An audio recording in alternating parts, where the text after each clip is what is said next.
In today's video, I'm going to teach you how to cancel Miro subscription. By the end, you'll know exactly where to click, what to expect, and a few helpful tips so you don't miss anything important. First, open your browser and go to Miro's website. Before you go any further, make sure you have the right permissions. Only a team admin, billing admin, or company admin can cancel a subscription.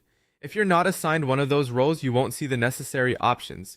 So you may need to ask your organization's admin to handle it.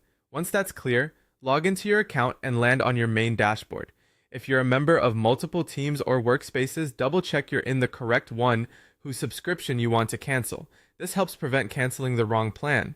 Next, head to your admin settings, look to the top right of the screen and click your profile icon. In the menu that opens, select Admin Console. Depending on your plan, the wording may vary slightly, but you're looking for the centralized admin area. Inside the admin console, find the left sidebar and click Billing. This page shows your current plan, renewal date, and payment details. It's a good moment to note your next charge date so you understand when the cancellation will take effect. Typically, cancellations stop future renewals, and your access continues until the end of your current billing period. Now look for the Billing Actions section on that page and choose Cancel Subscription. The label might look like Cancel Plan in some layouts, but it takes you to the same place. You'll be prompted to confirm the cancellation.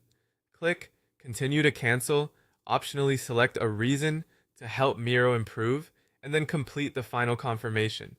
Once that's done, you should see an on-screen confirmation, and you'll also receive a confirmation email. Keep that email for your records. A few quick tips to wrap up.